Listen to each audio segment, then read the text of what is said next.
Hey everyone, tonight we're diving into a time when the most coveted status symbol wasn't a new phone, a flashy car, or even a sprawling mansion, but something far more delicate, something that grew from the dirt.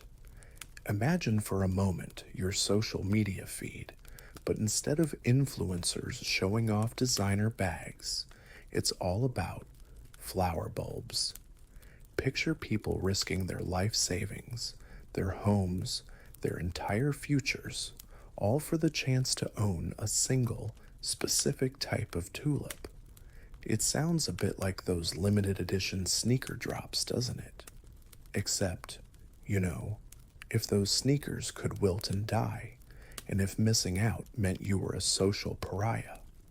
Honestly, with the kind of financial decisions some folks were making, you probably wouldn't survive this era with your savings account intact. It's a good thing we have index funds now, or at least most of us do. So before you get too comfortable, take a moment to like the video and subscribe, but only if you genuinely enjoy what I do here. And while you're at it, why not drop your location and current local time in the comments? It's always fascinating to see where everyone is tuning in from as we drift off together. Now turn off the lights, turn on your fan for some gentle white noise, and let's begin tonight's journey together. You find yourself in the Netherlands, not the one of brightly colored tourist photos necessarily, but the Dutch Republic of the early 17th century. It's the heart of the Dutch Golden Age.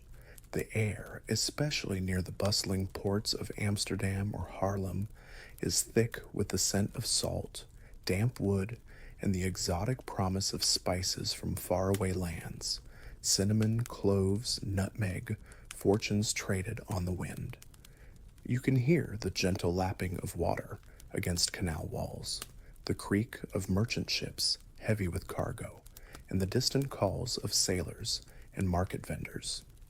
This is a nation bursting with newfound wealth, a hub of global trade, art, and science.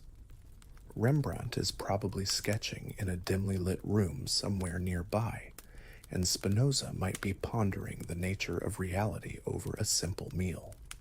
There's a palpable energy of innovation and prosperity. And into this vibrant, industrious world, a new treasure arrives, not with the roar of cannons or the flash of gold, but quietly, as a delicate bulb carried from the distant Ottoman Empire, the tulip. It's unlike any flower most Europeans have ever seen. It's not the simple, somewhat rustic bloom you might picture in a cottage garden today. These first tulips are intense, with vibrant, saturated colors, deep purples, rich crimsons, sunny yellows, and elegant, flame-like patterns. They are, in a word, exotic. Their journey here is a story in itself, often attributed to Ogier Ghiselin de Busbecq, the ambassador of Ferdinand I to the Sultan of the Ottoman Empire, who supposedly sent the first bulbs and seeds to Vienna around 1554. From there, they slowly, painstakingly made their way across Europe, propagated by keen botanists and wealthy collectors. You see, in these early days, tulips are not for the common person. Oh no, they are the exclusive playthings of the affluent, the botanists, the aristocrats. Growing them is a challenge, a true test of horticultural skill.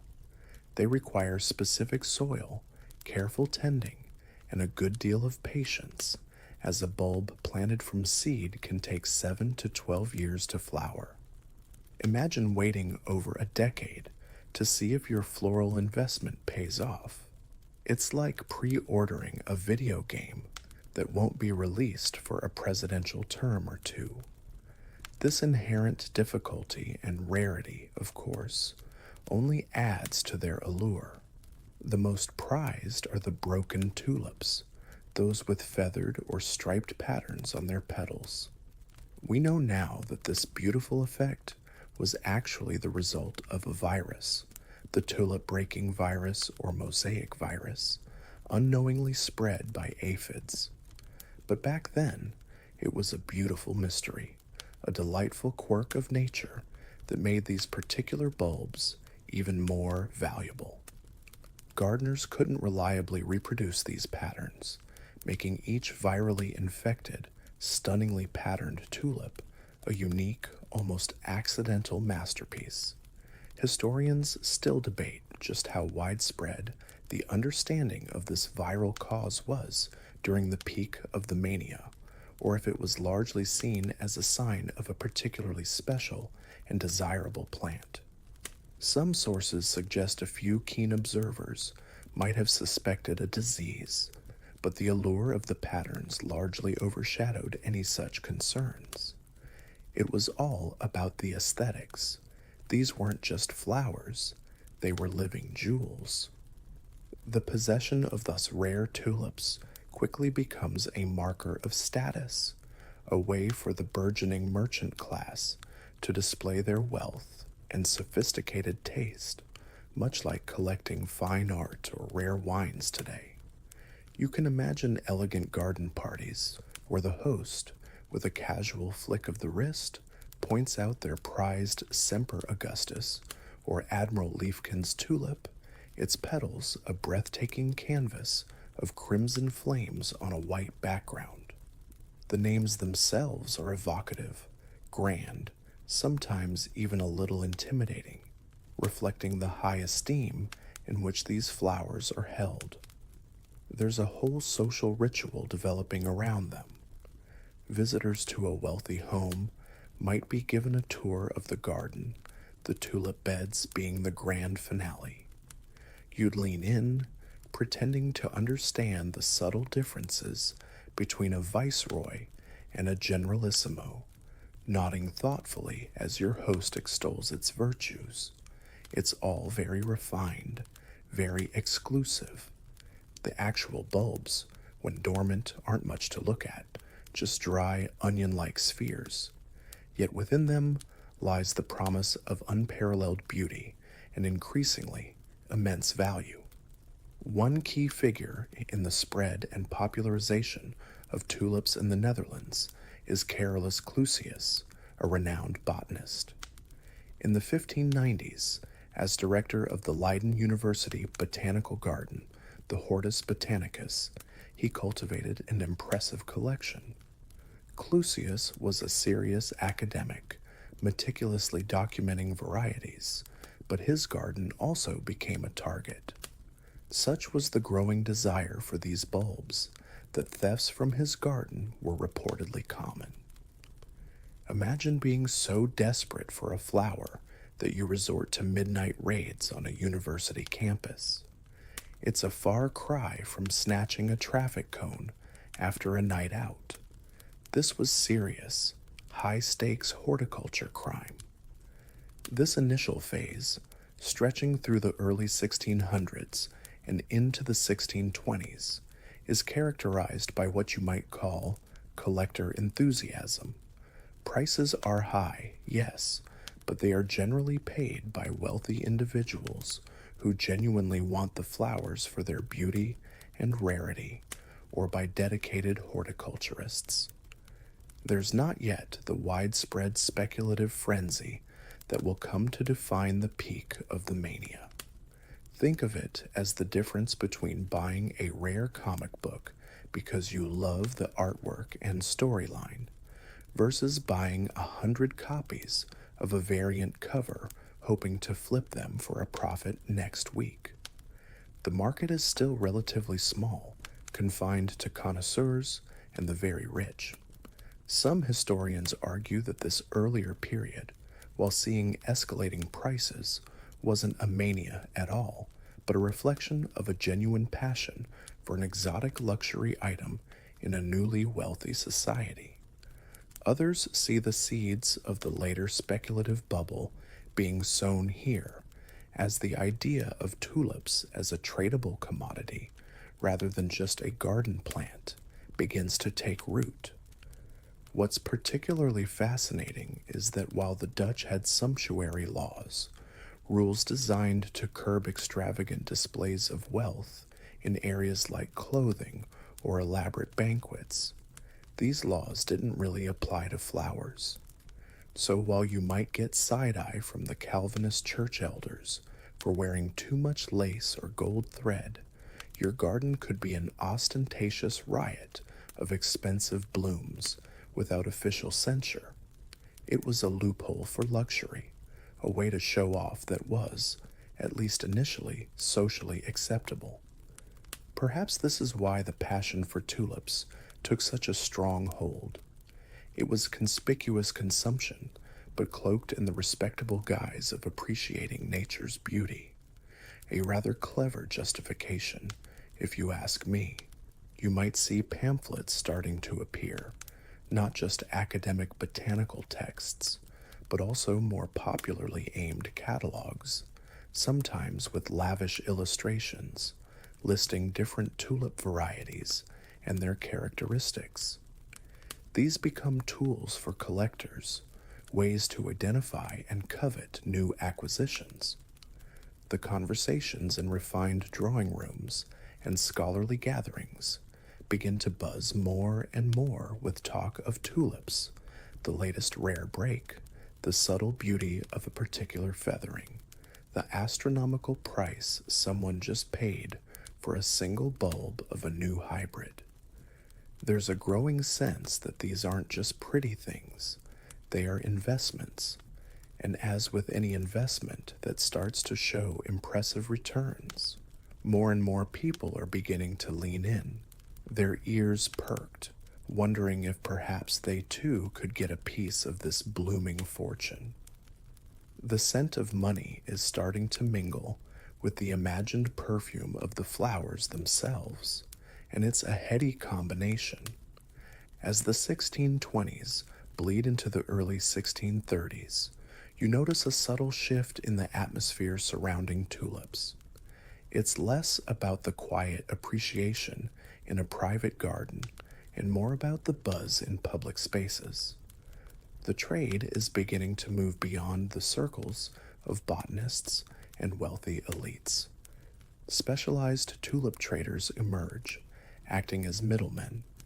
You start hearing about deals being struck, not just for mature bulbs, but for bulbs still in the ground, or even for offsets, the smaller bulblets that a mature tulip produces that won't flower for several years. This is the nascent beginning of a futures market, what the Dutch called wind handle, literally wind trade, because you were essentially trading in air, in promises. You're not buying a flower you can see and touch, but the potential for a flower, the idea of it. It's like buying stock options on a company that hasn't even launched its first product. Imagine yourself stepping into a tavern in Harlem, a city that would become one of the epicenters of the trade. The air is thick with pipe smoke, the murmur of conversation, and the clinking of beer flagons. But in certain corners, or perhaps in designated rooms upstairs, the talk isn't of shipping routes or herring catches, it's all tulips. Men huddle around tables, their faces illuminated by candlelight, poring over lists of names and prices. These aren't necessarily the fabulously wealthy anymore. You see artisans, merchants of moderate means, even skilled craftsmen, their eyes gleaming with a mixture of excitement and trepidation. They're discussing weights. Bulbs were often sold by the oisuos or perito, incredibly small units of weight, and the ever-fluctuating values of varieties like the Switzers or the coveted Gouda tulips. It's in this period that you might hear early versions of those cautionary tales that always accompany financial speculation. The most famous, though historians debate its precise truth, or if it was a later embellishment to highlight the folly, is the story of the hapless sailor. He supposedly mistakes a priceless tulip bulb, perhaps a Semper Augustus, worth a small fortune for an onion. Thinking it a tasty accompaniment to his herring breakfast, he chomps it down, only to discover he's just eaten the equivalent of a year's wages, or maybe even a small house. Whether it happened exactly like that or not, the story serves as a potent reminder of the almost surreal value being attached to these humble looking bulbs. It's the kind of anecdote that makes people chuckle nervously, even as they're calculating their own potential profits. Imagine accidentally using a winning lottery ticket as a bookmark, that same stomach dropping feeling. The actual mechanisms of these early trades are often informal. While some notaries might be involved in recording significant transactions for valuable bulbs, many deals, especially among these newer entrants to the market, are sealed with a handshake, a shared drink, perhaps a small down payment. There's a significant amount of trust involved, or perhaps a shared delusion that the prices will only ever go up. Historians still discuss the extent to which these early futures markets were regulated or even consistently documented. Was it a sophisticated shadow banking system for flowers, or more like a high stakes poker game played out in smoky back rooms? The reality was likely a messy combination of both, evolving rapidly as more and more people got drawn into the allure of quick riches. The social pressure is mounting. Your neighbors are talking about it. The guy who shoes your horse is suddenly sporting a new silk waistcoat, allegedly from a savvy tulip deal. There's a growing feeling that you're missing out, that this is a once-in-a-lifetime opportunity to elevate your station. The ordinary tulip, once a simple garden pleasure, is morphing into a symbol of hope, of ambition, of potential transformation. The ground is fertile, not just for bulbs, but for the seeds of a true mania. The air is charged, and you can almost feel the collective breath being held, waiting to see just how high these floral fortunes can fly. The years are ticking by. It's now the mid-1630s, specifically around 1634 to 1636, and the tulip market isn't just simmering anymore, it's beginning to properly boil. That earlier buzz you felt in the taverns has amplified, spreading like wildfire through Dutch society. It's no longer just the connoisseurs, the wealthy merchants, or even the curious artisans dabbling in the bulb trade. Now it feels like almost everyone is getting involved, or at least knows someone who is. Your baker, your tailor, the weaver down the street, they're all talking tulips. The lure of unimaginable wealth, seemingly plucked from thin air and a bit of dirt, is becoming irresistible. You see people who once scoffed at the idea of flower speculation now poring over price lists with an almost religious fervor. It's like that one friend who swore they'd never get into cryptocurrency, and then suddenly they're explaining blockchain to you at parties. The primary arenas for this escalating trade are no longer stately homes or discreet botanical gardens. They are the taverns, the inns, the back rooms of shops, places buzzing with energy, and let's be honest, a fair amount of alcohol. These informal gatherings have become more structured, evolving into what were known as collegia, or colleges. These aren't academic institutions, mind you, but more like ad hoc stock exchanges for flowers, often meeting weekly. You push your way into one of these smoky rooms in Haarlem or Amsterdam.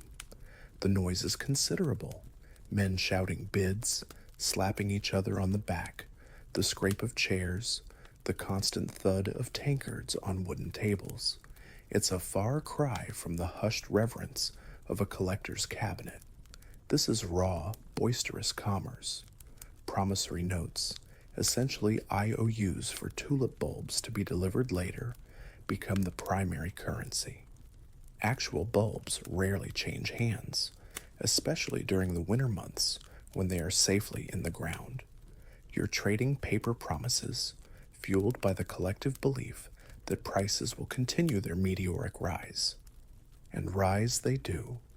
The prices for even common bulbs begin to climb to astonishing levels, but it's the rare, fashionable varieties, the Semper Augustus, the Admiral van der Eyck, the Viceroy, that reach truly ludicrous heights.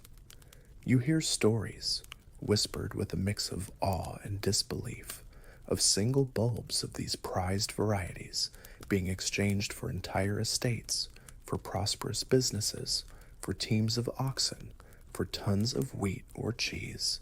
One documented trade, for instance, involved a single bulb of the Viceroy variety being exchanged for a package of goods that included 2 lasts of wheat, 4 lasts of rye, 4 fat oxen, 8 fat swine, 12 fat sheep, 2 hogsheads of wine, 4 tons of beer, 2 tons of butter, 1,000 pounds of cheese, a complete bed, a suit of clothes, and a silver drinking cup.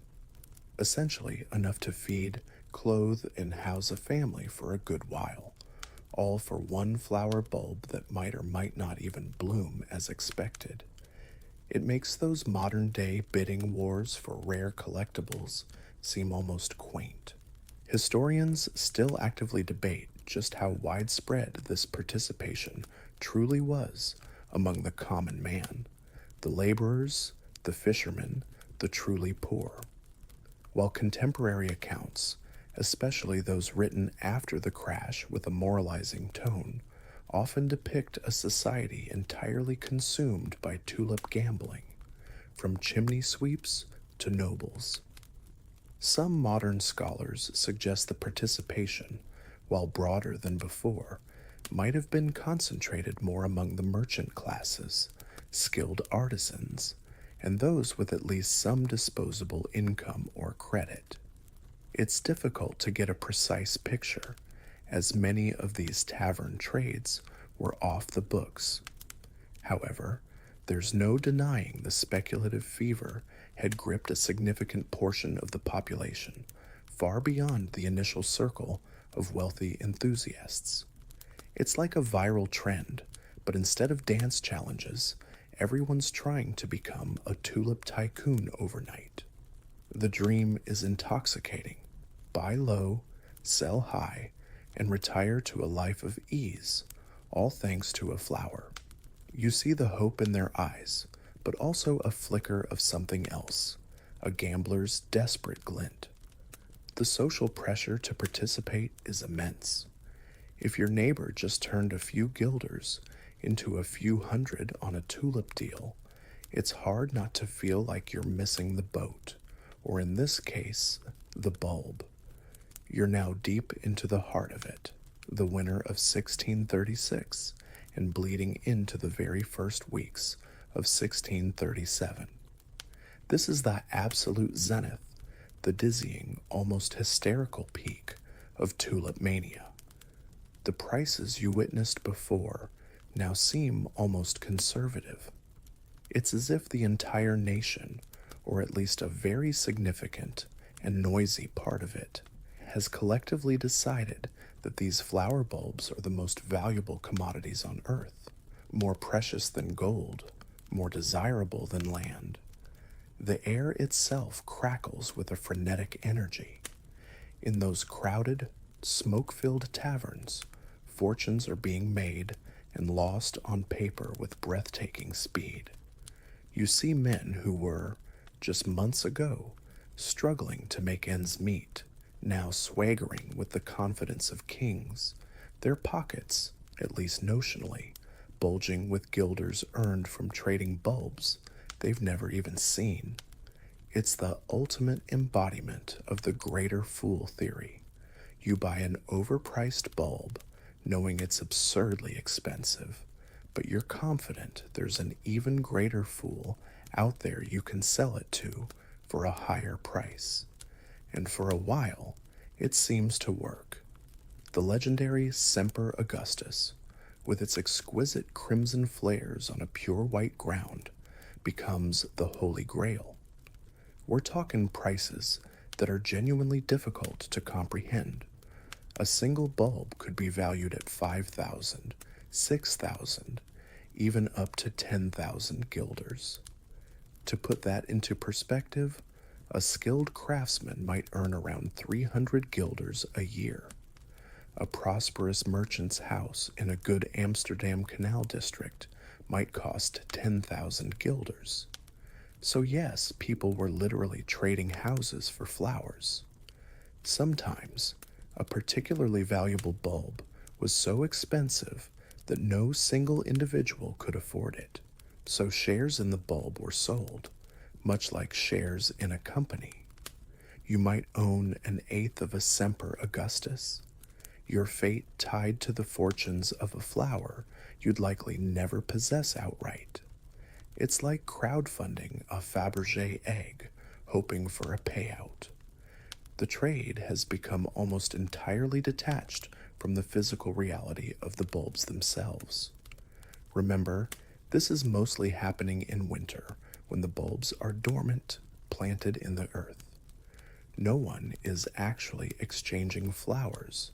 They're trading promissory notes, contracts for future delivery. The the wind trade, is in full swing. You might buy a bulb in the morning and sell it for a 50% profit by the afternoon without ever leaving the tavern, without any physical object changing hands. It's a dizzying dance of speculation built on a foundation of collective optimism and, let's be frank, greed. You see weavers, bricklayers, blacksmiths, people with no horticultural knowledge whatsoever, abandoning their trades to become tulip brokers. Why spend your days in backbreaking labor when you can make a year's wages in an afternoon with a bit of luck and a fast tongue? At least that's the dream being sold. Amidst this frenzy, a curious cultural byproduct begins to appear: tulip songs and satirical pamphlets. Even as people are caught up in the mania, there's a self-aware undercurrent acknowledging the absurdity of it all.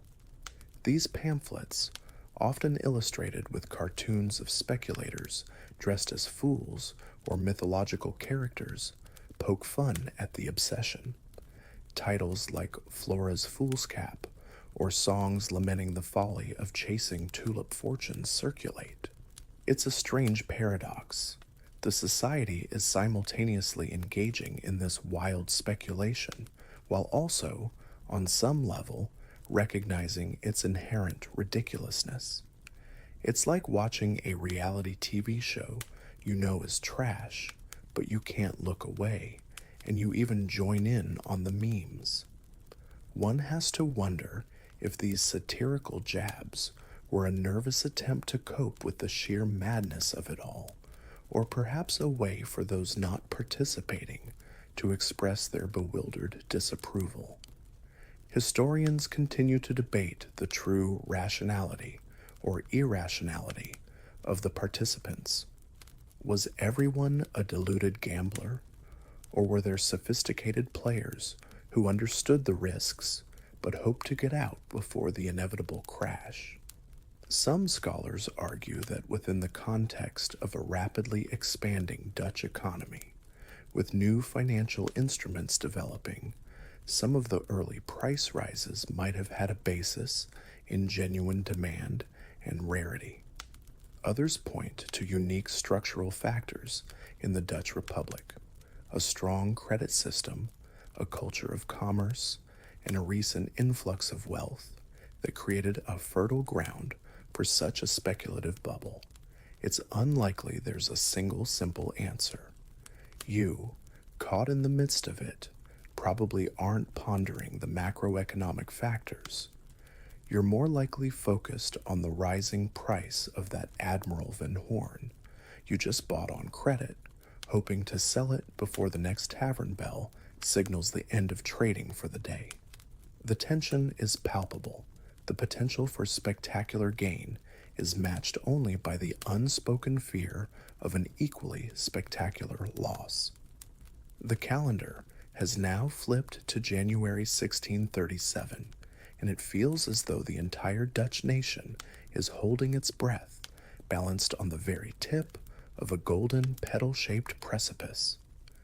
The pace of trading is frantic, almost desperate.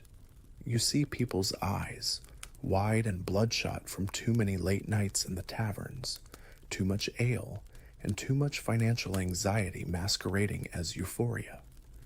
Sleep is a luxury few can afford if it means missing out on a potential price surge. The colleges are packed to the rafters, the din of shouting traders, scribbling clerks, and clinking coins a constant roar. Harlem, in particular, has become a seething cauldron of speculation. It's said that even ordinary business, the traditional industries that built Dutch prosperity, is being neglected as everyone with a spare guilder or the ability to borrow one throws their lot in with the tulips. The financial instruments being used are becoming increasingly abstract. It's not just about buying a specific bulb for future delivery anymore. Now you're seeing options trading, the right to buy or sell a bulb at a certain price by a certain date, without the obligation to do so. People are essentially betting on the direction of prices. You might pay a premium for an option on a Gouda or a Wit Krunen, hoping the market price skyrockets before your option expires, allowing you to buy low and sell high, or simply sell the option itself for a profit. It's layers upon layers of speculation, like a financial turducken, increasingly removed from the actual flower bulb nestled in the cold earth. Some tulip florists are less concerned with horticulture than with market sentiment, acting more like modern-day stockbrokers, issuing their own informal price lists and facilitating trades.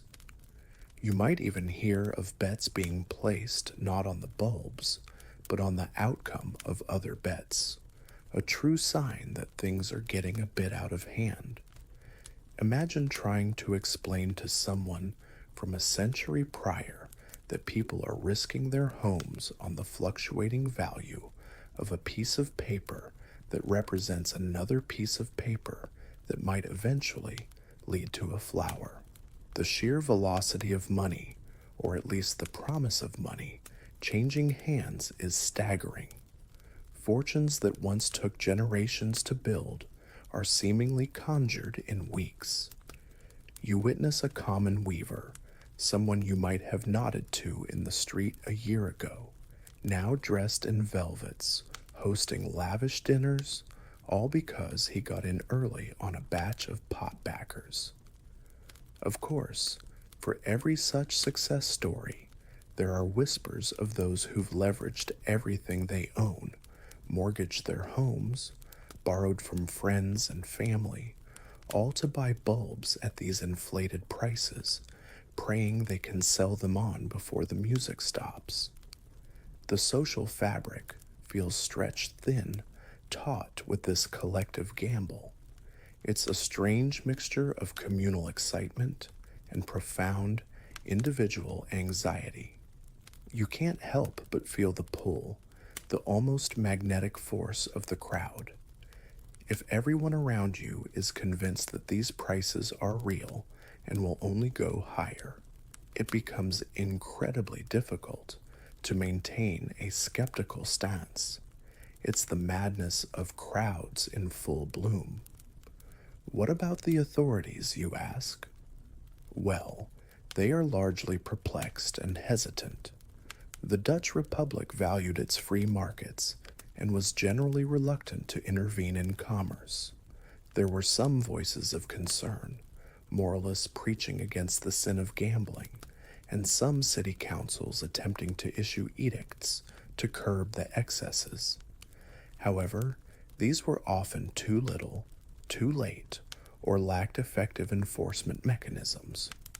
The legal status of these Tulip contracts was also a murky area. Were they legitimate debts enforceable by courts, or were they merely gambling debts, which traditionally held a weaker legal standing? This ambiguity only added to the precariousness of the situation. Historians still debate the influence of market makers in all this. Were a few large-scale speculators deliberately manipulating prices to draw in the unsuspecting masses, planning to sell off at the peak? Or was this truly a decentralized organic bubble fueled by the collective psychology of thousands of individuals acting in what they perceived to be their own best interest? The truth, as always, is probably a complex blend. You find yourself in a tavern one late night in the last days of January, or perhaps the very first days of February 1637. The air is thick with the usual smells of smoke, spilled beer, and unwashed bodies, but tonight there's an extra charge, a kind of brittle, high-strung tension. Prices have reached levels that are, by any sane measure, utterly unsustainable. A single, rare bulb might be priced at 20 times the annual income of a skilled artisan. People are making bids with money they don't have, for bulbs they will never see, to sell to buyers who may not exist. It's a ghost economy, built on hope and air. You look around at the flushed faces, the gleaming eyes, the almost religious conviction that this bonanza will never end. But somewhere in the back of your mind, a tiny, cold voice whispers a question. What happens if everyone decides to sell at once? What happens if the greater fool doesn't show up tomorrow? The highest point of the roller coaster is often the most terrifying, just before the plunge. It's early February 1637. The air, once buzzing with the electric thrill of ever-climbing prices, now carries a different kind of charge, a nervous, almost static hum. You're in Harlem, perhaps at one of the usual tavern auctions. For weeks, for months, it has been the same story. Prices go up, bids get more frantic, fortunes are made on paper. But today, something feels off. Maybe it's a slight hesitation in the bidding for a normally popular variety. Perhaps a well-known speculator, usually bullish, is conspicuously absent or unusually quiet. The exact spark that ignites the inferno is something historians still pick apart and debate. Was it a specific, high-profile auction where buyers suddenly failed to appear? Was it a dawning realization that the sheer number of bulbs being cultivated and the ease with which they could be propagated meant that the scarcity driving the prices was, in part, an illusion? Or did a few major players, sensing the peak, quietly decide to cash out, triggering a cascade? Whatever the precise trigger, the dam of collective confidence, so painstakingly built on greed and hope, finally cracks, and then it shatters. Suddenly, someone tries to sell a bulb, and the expected enthusiastic bids don't materialize. Instead, there's an awkward silence. Then, another seller, perhaps sensing trouble, offers their bulbs at a slightly lower price. Still few takers. A ripple of unease spreads through the crowded room. That gleam in people's eyes, once of avarice, now flickers with something closer to panic. You see a man who just last week was boasting of his paper profits, now desperately trying to offload his contracts, his voice a little too loud, a little too shaky. The offers get lower and lower still. Within hours, the news spreads like a contagion from tavern to tavern, from city to city. The invincible tulips, the flowers worth more than houses, are plummeting in value. It's like watching a slow motion train wreck, except it's happening at lightning speed. 10% down, 20%, 50%. Soon, bulbs that were traded for thousands of guilders are struggling to find buyers at a tenth of that price, and then 100th. The reaction is a chaotic mix of disbelief, denial, and outright terror. You see men staring blankly at promissory notes that were just days ago their tickets to a life of luxury, now worth less than the paper they're written on. Imagine holding a stock certificate you thought was your retirement fund, only to see it devalue to practically nothing overnight. There are shouts, accusations. Some people simply refuse to believe it, insisting it's a temporary dip, a momentary blip before the market recovers. Others, the ones who bought at the very peak, heavily leveraged with borrowed money, feel a cold dread seeping into their bones.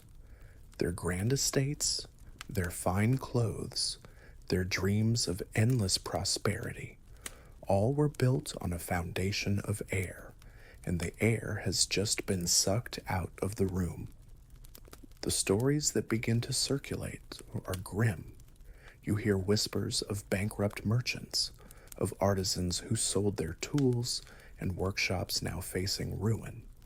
Tales of individuals who, in their despair, resort to drastic measures. While later accounts, particularly those written by moralists eager to condemn the folly, may have exaggerated the number of suicides or instances of people losing their minds, there's no doubt that the financial and emotional devastation for many was profound. Some debtors simply disappear, fleeing their obligations, hoping to escape the shame and the bailiffs. It's a stark reminder that what goes up, especially when it's fueled by pure speculation, can come crashing down with brutal force. The vibrant, fragrant dream of tulip wealth has withered overnight, leaving behind a very bitter scent of regret and recrimination.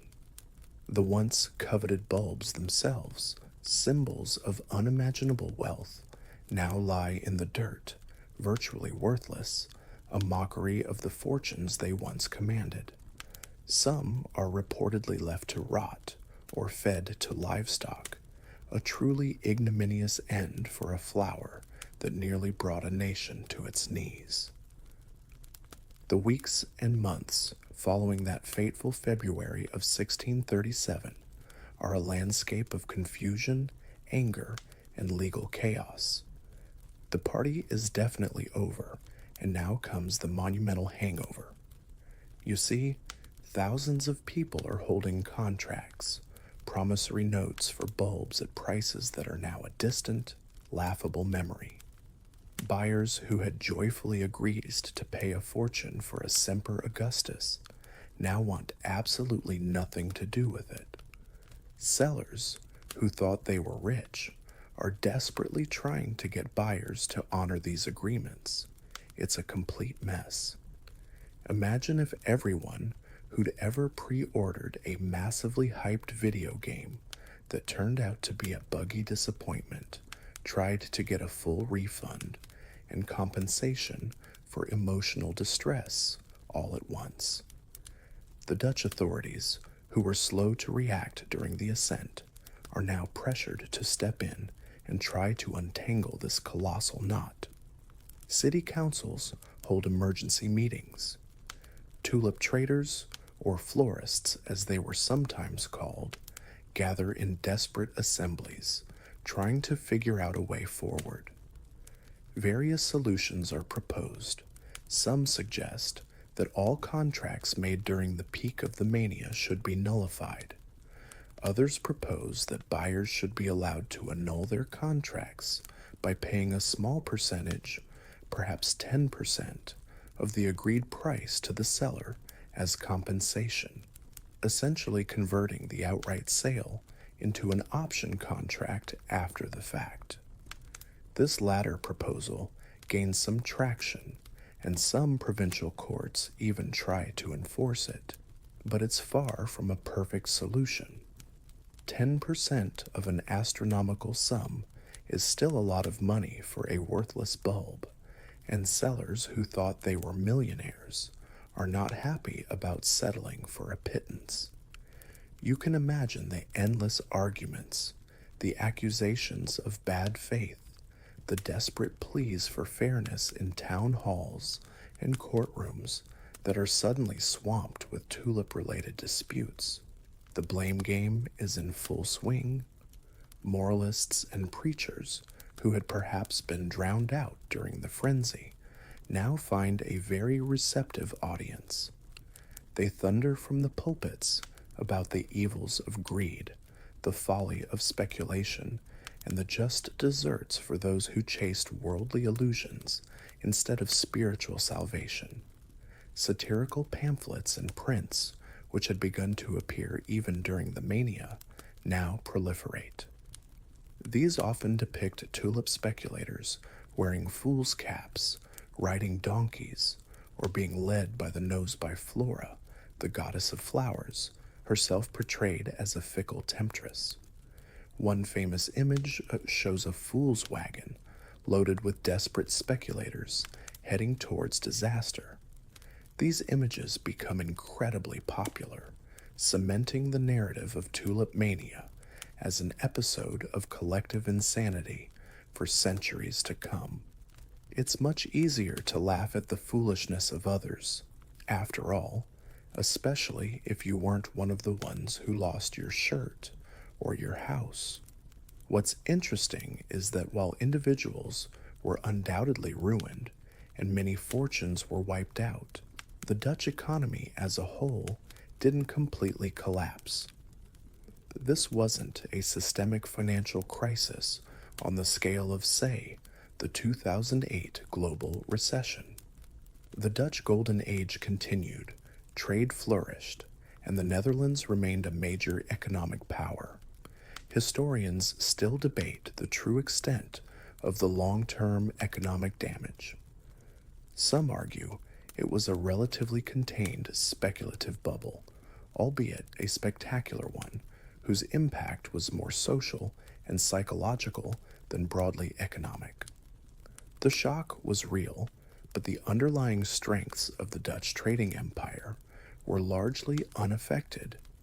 It's like a localized earthquake rather than a global cataclysm. The people who really got hurt were those who got in late, the ones who bought at the peak with borrowed money, the ones who believed the hype without understanding the risks. And what of the tulips themselves? Stripped of their speculative allure, they slowly, gradually returned to being, well, just flowers. Beautiful, cherished flowers, yes, but no longer instruments of wild financial gambling. People still grew them, admired them, and developed new varieties. The Netherlands, of course, would go on to become the world's leading producer of tulips, a legacy that continues to this day. But the intense, feverish obsession, the belief that a single bulb could be worth a kingdom, was gone. You could walk through a garden again and appreciate a tulip for its color, its form, its delicate beauty, without seeing gilder signs flashing before your eyes. It must have been a relief, in a way. Looking back from our modern vantage point, tulip mania serves as a timeless, almost archetypal example of a speculative bubble. We see echoes of it in countless financial manias throughout history, from the South Sea bubble in the 18th century to the dot-com boom of the late 20th century, and perhaps even in some of the volatile cryptocurrency markets of today. The human psychology seems remarkably consistent. The lure of easy money, the fear of missing out, the madness of crowds, and the painful reckoning when reality finally asserts itself. You, having journeyed through this extraordinary period, can now perhaps understand a little better how something as simple and beautiful as a flower could, for a brief, bewildering time, captivate and nearly capsize a nation. The scent of those phantom fortunes, however, has long since faded, replaced by the gentle, earthy smell of bulbs resting quietly in the soil, waiting for spring. And so, our journey through the frantic days of Tulip Mania comes to a gentle close. Let the images of bustling taverns, of frantic bidding and whispered fortunes begin to soften now, fading like old paintings in the soft twilight. The clinking of coins, the urgent voices, the rustle of promissory notes, all these sounds recede into the quiet hum of history. Feel the tension of that time, the hope and the despair gently dissolving from your mind, like mist lifting from a Dutch canal at dawn. There are no more prices to check, no more speculative deals to ponder, only the calm, steady rhythm of your own breathing. Imagine those vibrant tulips, once symbols of such intense desire, now resting peacefully in countless gardens, their colors muted by the gentle fall of evening. They are simply flowers once more, nodding slightly in a cool breeze, their brief, tumultuous moment in the spotlight of history long past.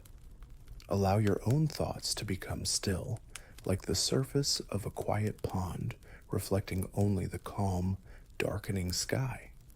Any lingering excitement or curiosity from our story can now drift away, replaced by a sense of deep tranquility. You are here now, in your own comfortable space, far removed from that distant, fevered time. Let the stories of the past remain just that, stories, now gently laid to rest. Your only task now is to relax, to let go, to sink deeper and deeper into a state of peaceful repose. The echoes of history are fading, fading, until all that remains is stillness and the soft invitation to sleep. Hey there, folks. Tonight, we're drifting back, way back, to a time when honor was everything. City-states were the influencers of their day, and the theft of all things, a wooden bucket could ignite a war. Imagine, if you will, scrolling through your social media feed today, and instead of a celebrity feud, you see the mayor of a neighboring town absolutely losing it because someone nabbed their favorite gardening pail from the town square. You'd probably just meme it, right? Well, back in 14th century Italy, you probably wouldn't survive this kind of neighborhood squabble, especially if you picked the wrong side. The stakes were just a little bit higher. So before you get too comfortable, go ahead and take a moment to like the video and subscribe, but only if you genuinely enjoy what I do here. It really does help the channel grow and lets me know you're out there listening. And hey, while you're at it, maybe drop your location and current time in the comments. It's always fascinating to see where everyone is tuning in from as we all collectively decide to ignore our responsibilities for a little while longer. Now turn off those lights. Maybe get a fan going for some gentle white noise, and let's begin tonight's journey together. You find yourself standing on a dusty road, the Italian sun warming your face, though it's still early morning. The air, however, isn't just filled with the scent of ripening olives or distant wood smoke.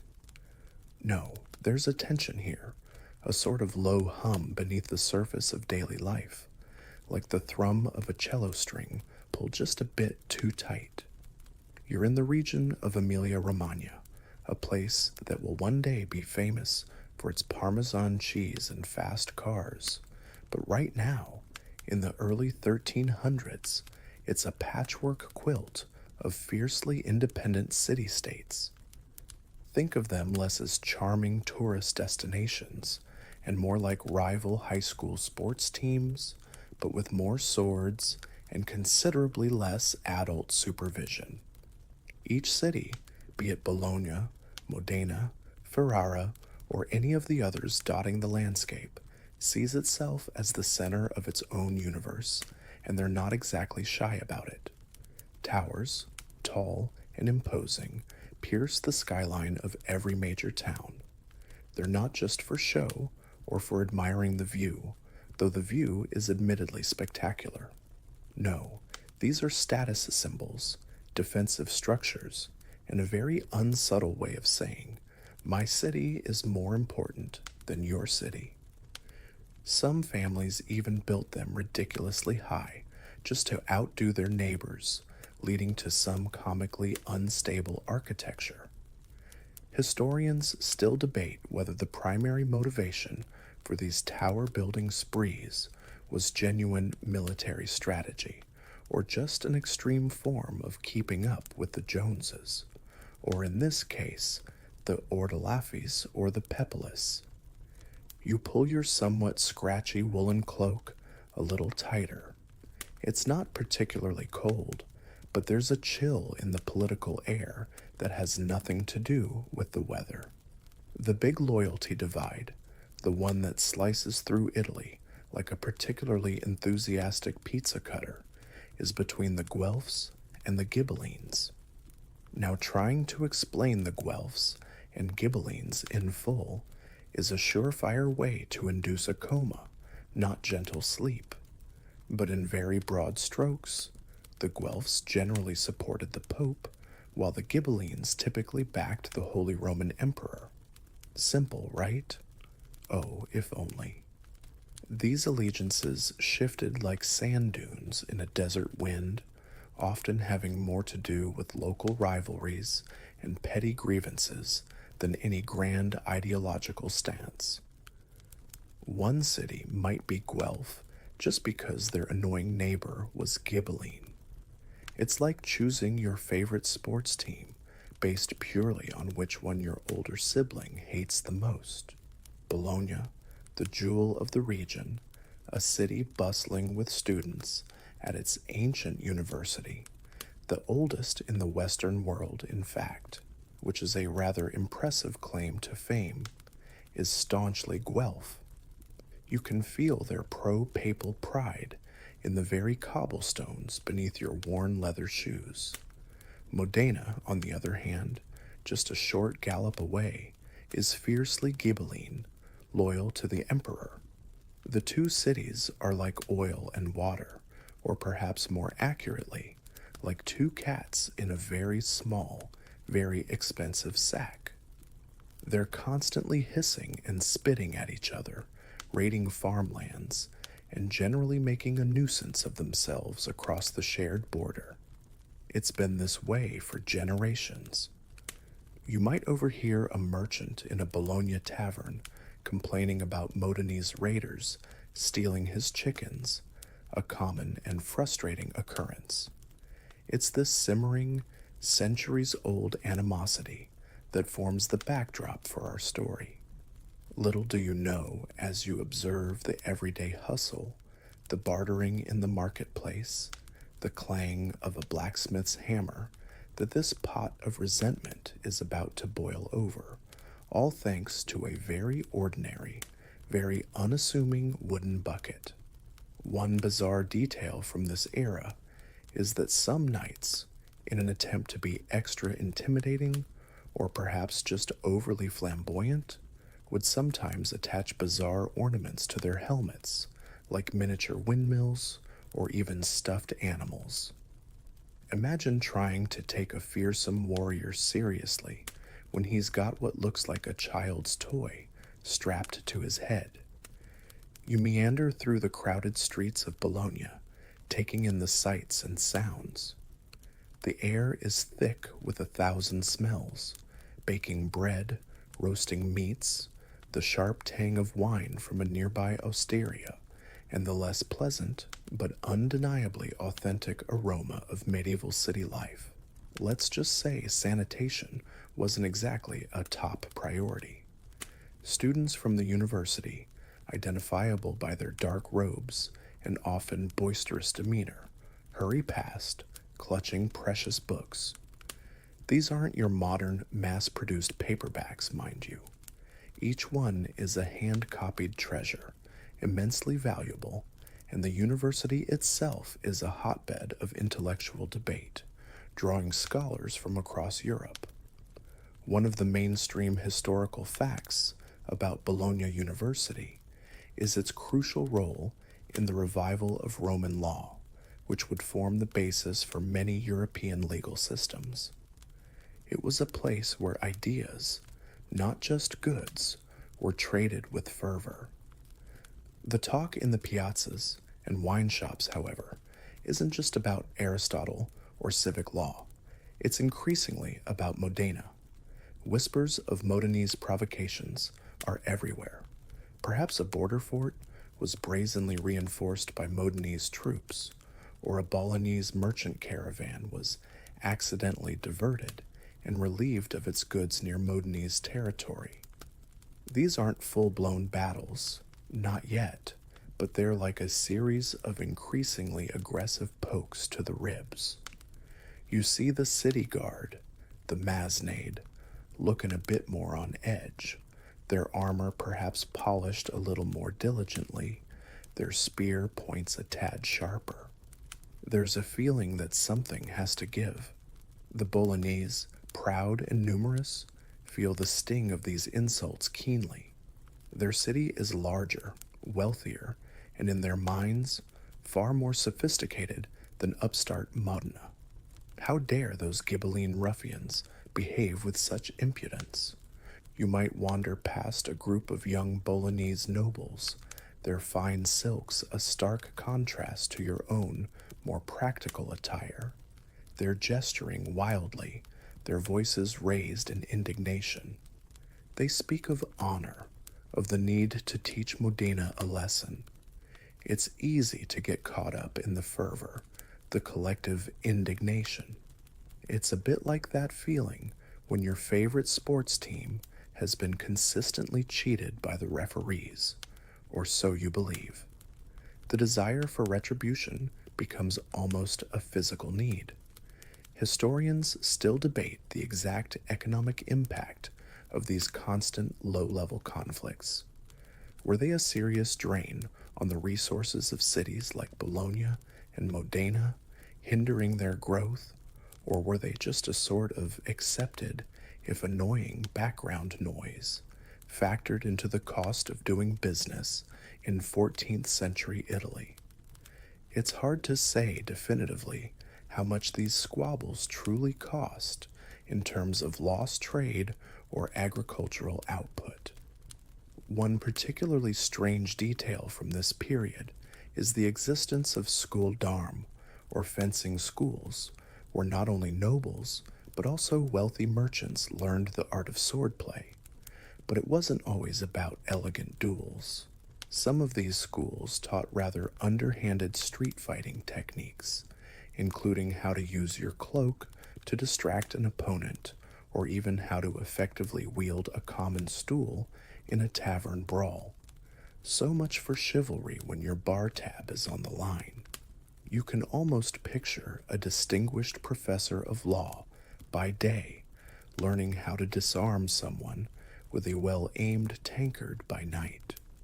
The tension is palpable, not just in the grand pronouncements of city leaders, but in the everyday interactions.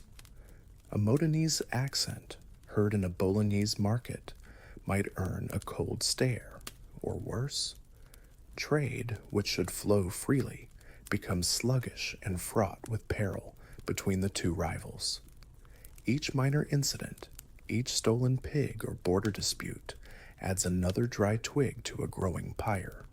You get the sense that all it will take is one slightly larger spark, one act of audacious thievery or perceived disrespect, to set the whole thing ablaze. The leaders of Bologna, Men like the powerful Pepoli family are trying to maintain a semblance of control, but the pressure from the more hot-headed factions within the city is mounting. It's a delicate balancing act. Appear strong and unyielding to Modena, yet avoid plunging the city into a costly and unpredictable war. It's a political tightrope walk, and the rope is fraying. The air crackles with unspoken challenges, and the stage is slowly, meticulously, being set for an incident that will go down in history for its almost comical pettiness, yet very real consequences. The days grow shorter as autumn approaches, and with the changing season, the raids seem to intensify. You hear tales from travelers, their voices hushed in the flickering candlelight of inns, of Modenese soldiers, or perhaps just opportunistic bandits claiming allegiance to Modena, becoming bolder. They're not just nipping at the edges of Bolognese territory anymore. They're making deeper, more audacious forays. One such raid, in the late summer of 1325, targets the Bolognese outpost of Zappolino. It's not a major fortress, more of a fortified village, but its strategic importance lies in its position near the border. Imagine you're a farmer living near Zappolino. You've seen skirmishes before, heard the distant clash of steel, but this feels different. A larger group of Modenese, confident and well armed, sweeps through the area. They're not just after livestock this time.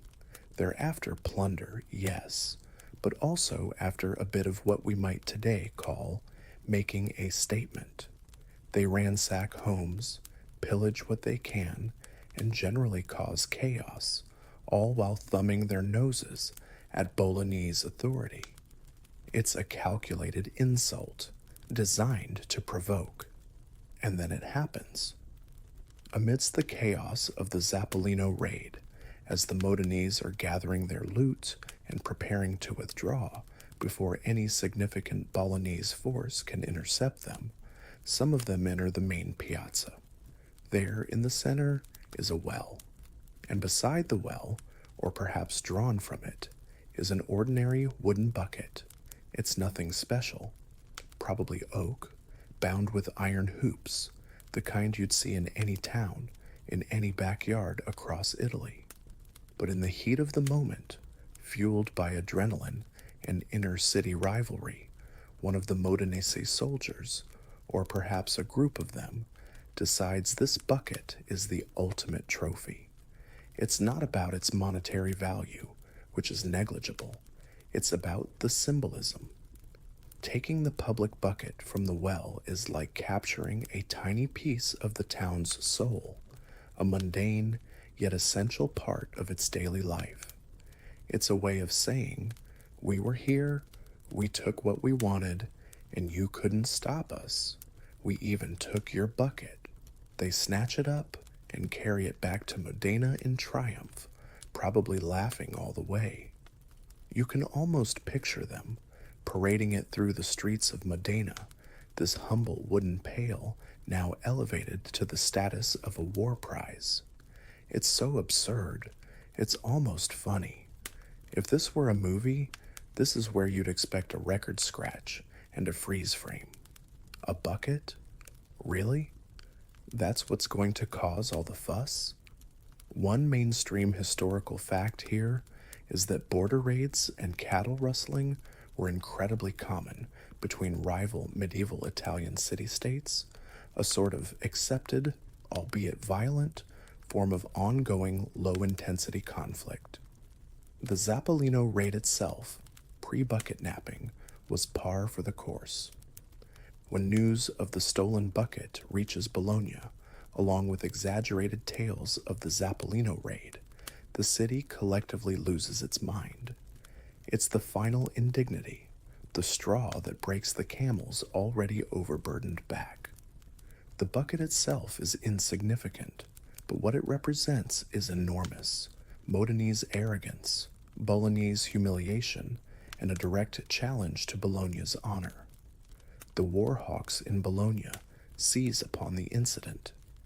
They mock us, they cry, they steal from our very wells. Will we stand for this?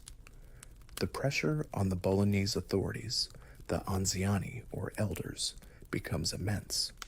To not react would be seen as a sign of weakness, an invitation for further Modenese aggression.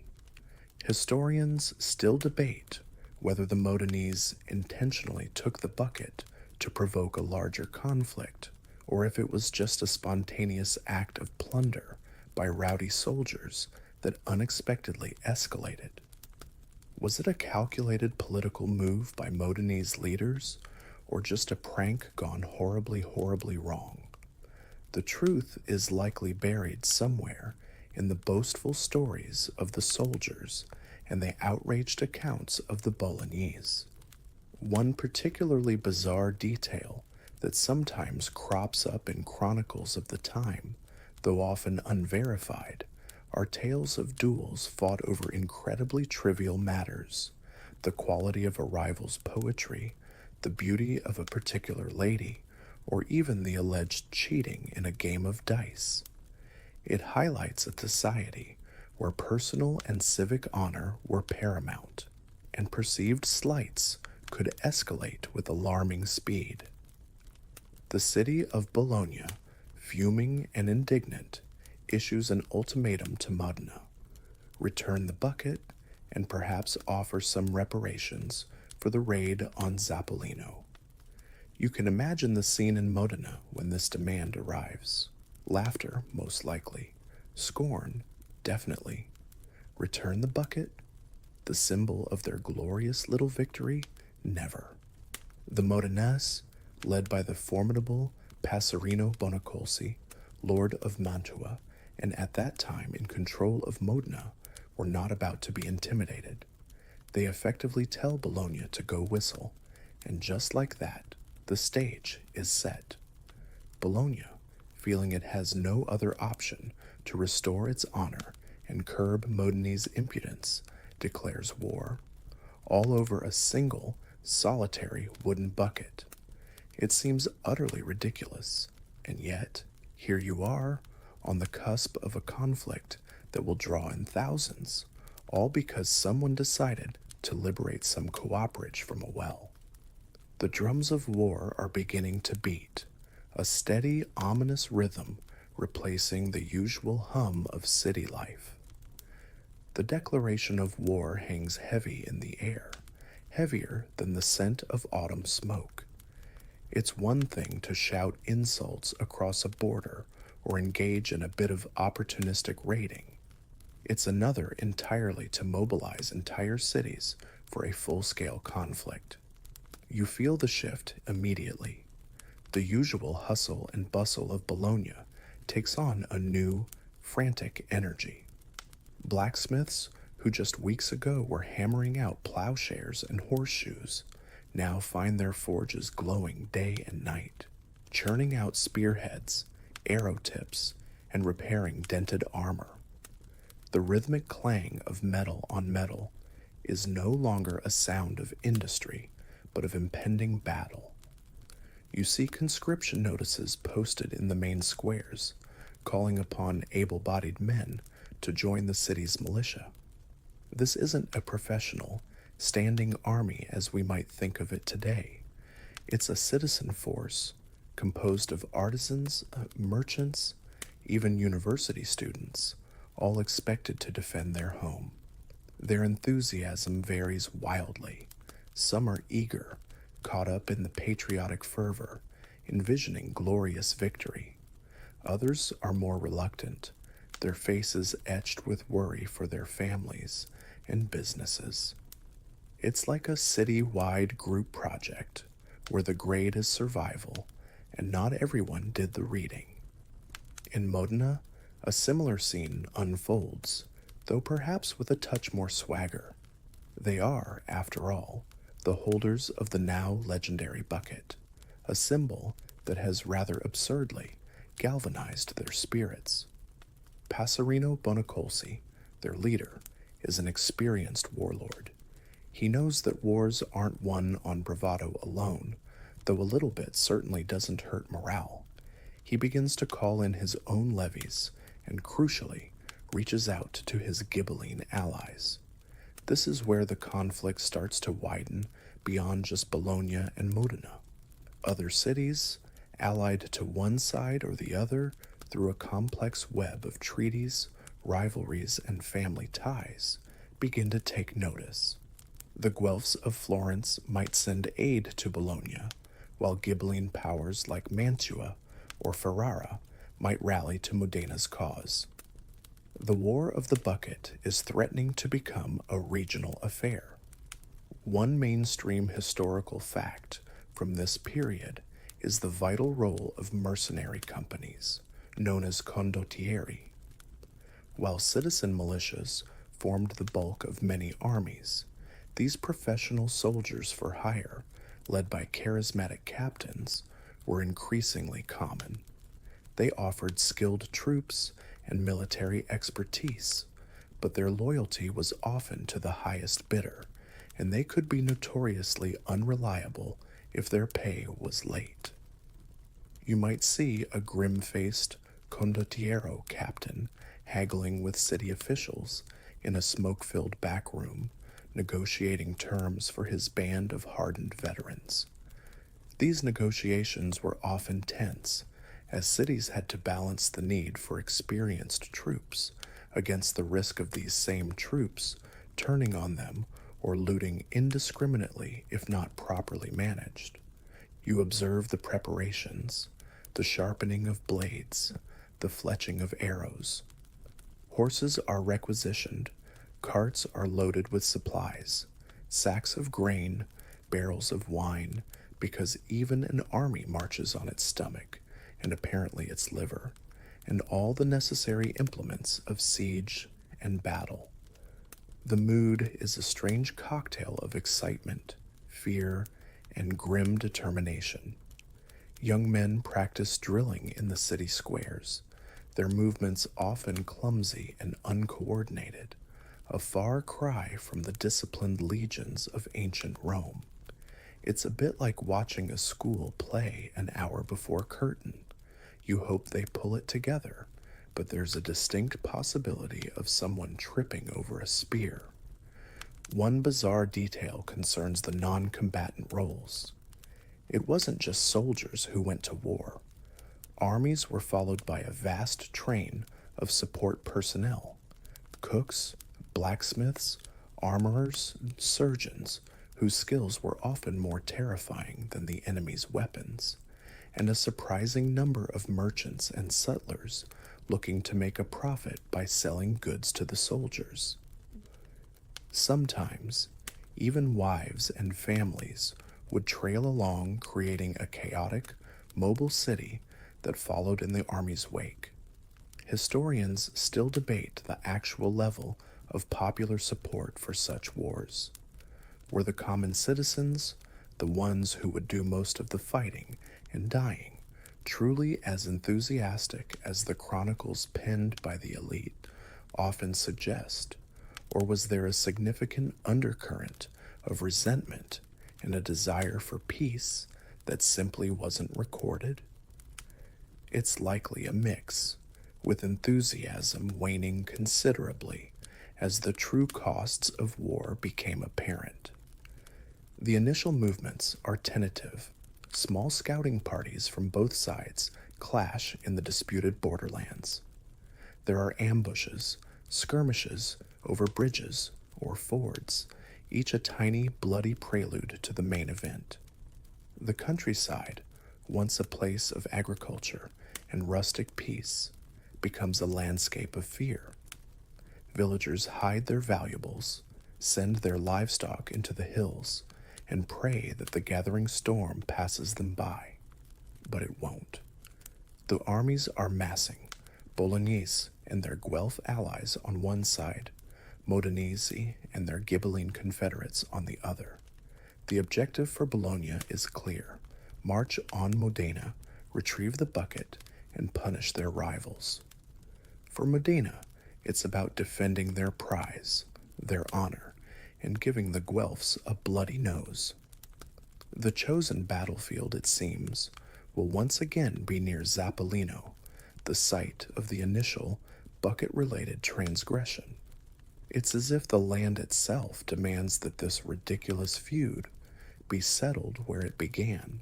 The day finally arrives, sometime in mid-November, 1325.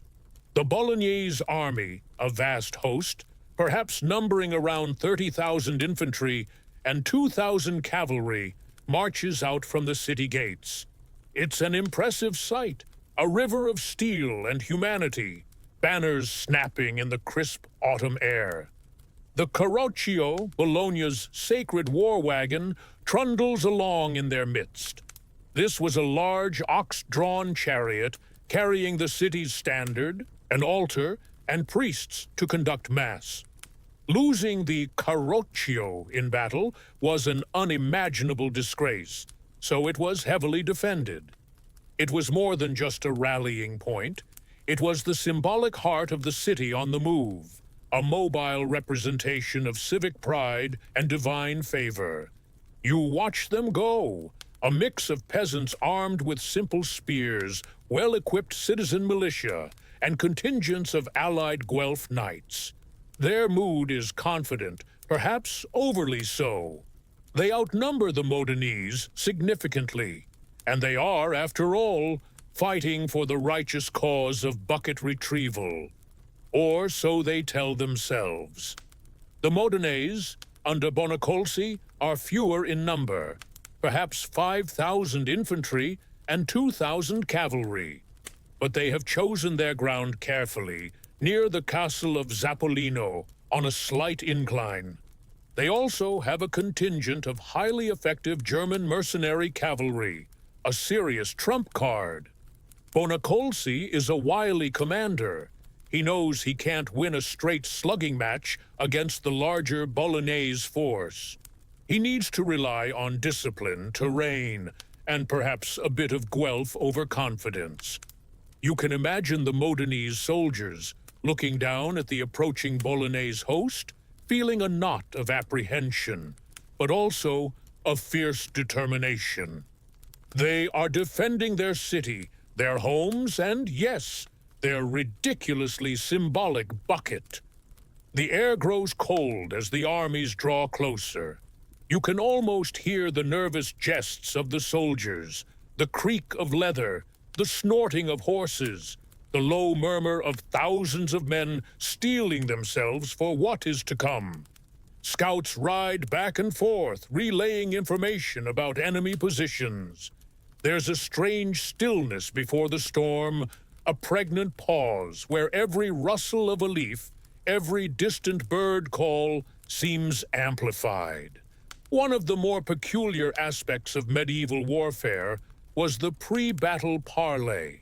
Sometimes leaders from opposing armies would actually meet between the lines under a flag of truce to exchange insults, issue final demands, or even engage in a bit of psychological warfare. Historians debate how much of this was ritualistic posturing versus genuine attempts at last-minute negotiation. Often, it was probably just a chance for commanders to size each other up and make a few good threats for the history books.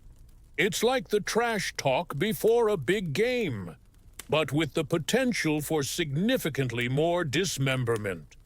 The fate of thousands and the ownership of a very famous piece of cooperage now hangs precariously in the balance. The sun is beginning its descent, casting long, eerie shadows across the rolling hills as the Battle of Zappolino is about to commence. It's late afternoon on November 15th, 1325. The Bolognese, confident in their superior numbers, begin their advance up the slight slope towards the Modenese positions. You can hear the blare of their trumpets, a defiant sound meant to strike fear into the hearts of the smaller Ghibelline army. Their infantry, a dense mass of humanity, plods forward, pikes and spears bristling. The plan seems simple enough. Overwhelm the enemy with sheer weight of numbers. It's a classic medieval strategy, not particularly subtle, but often effective. Like trying to win an argument by just talking louder than everyone else. The Modenese and their allies wait. They are disciplined, positioned on that advantageous higher ground. Passerino Bonacolsi has arrayed his forces cleverly. His infantry is solid, and he has his German mercenary knights, renowned for their heavy cavalry charges, held in reserve, ready to be deployed at the critical moment. You can almost feel the tension ratchet up as the two armies close the distance. It's that moment before the thunder breaks, a silence filled with unspoken prayers and the pounding of hearts. The first clash is a jarring, brutal cacophony. The front lines meet with a sickening thud of bodies, a screech of metal on metal, the shouts of men, and the screams of the wounded. From your vantage point, it looks like a chaotic, swirling mass. It's hard to make out individual actions, just the surge and retreat of opposing lines. The Bolognese infantry, driven by their numbers and initial enthusiasm, push hard. For a while, it seems their sheer mass might be enough. They gain ground, slowly, bloodily. You see banners dip and sway as standard bearers fall, only to be snatched up by another eager hand. One of the mainstream historical facts about battles of this era is that they were often decided not by wiping out the entire enemy army, but by breaking their morale. Once a significant portion of an army routed, fled in panic, it was incredibly difficult to rally them, and the battle was usually lost. The psychological element was just as important as the physical one. The fighting is fierce around the Bolognese Carroccio. The Modenese know that capturing it would be a devastating blow to Bolognese morale. The Bolognese, in turn, defend it with desperate courage. You see knights on both sides, encased in their plate and mail, crashing into each other, lances shattering, swords ringing. It's a confusing, terrifying ballet of destruction. One rather bizarre detail of medieval combat involved the use of caltrops, small, four-pointed iron devices designed so that one point always faced upwards. These would be scattered on the ground to impede cavalry charges or slow down advancing infantry. A nasty surprise for an unwary foot or hoof. Imagine stepping on one of those with your medieval Nikes. As the afternoon wears on and the light begins to fade, the Bolognese advance stalls. Their initial momentum is waning, and the uphill struggle is taking its toll. The Modenese line, though battered, holds firm. This is the moment Bonacolsi has been waiting for. With a roar, he unleashes his German mercenary cavalry. These are not the somewhat haphazardly trained citizen horsemen of Bologna. These are professionals, heavily armored, riding powerful war horses, and they hit the tired and somewhat disorganized flank of the Bolognese army like a thunderbolt. The impact is devastating. The Bolognese lines, already strained, begin to buckle. Panic, that infectious disease of armies, starts to spread. Soldiers who just moments before were bravely fighting now look over their shoulders, seeking an escape route. The sight of their comrades being ridden down by the terrifying German knights is too much for many. Formations break, and what was an orderly advance begins to devolve into a desperate scramble for safety. Historians still debate the precise number of casualties at Zappolino. While some chronicles claim thousands died, modern estimates are often more conservative, suggesting perhaps a few hundred to a couple of thousand killed, with many more wounded or taken prisoner. Ascertaining exact numbers from medieval battles is notoriously difficult due to biased sources and a lack of precise record-keeping. The Bolognese commanders try to rally their men, but it's too late. The psychological dam has burst. The retreat becomes a rout. Soldiers throw down their weapons and flee, a disorganized mob streaming back towards Bologna, pursued by the exultant Modenese and their allies. The battle, which had raged for a few hours, is decided with shocking speed once the tide turns. The field is littered with the grim detritus of war, discarded weapons, fallen banners, and the bodies of men who, just that morning, had woken with dreams of victory or simply hoped to survive the day. The sun sets on a scene of Ghibelline triumph and Guelph despair.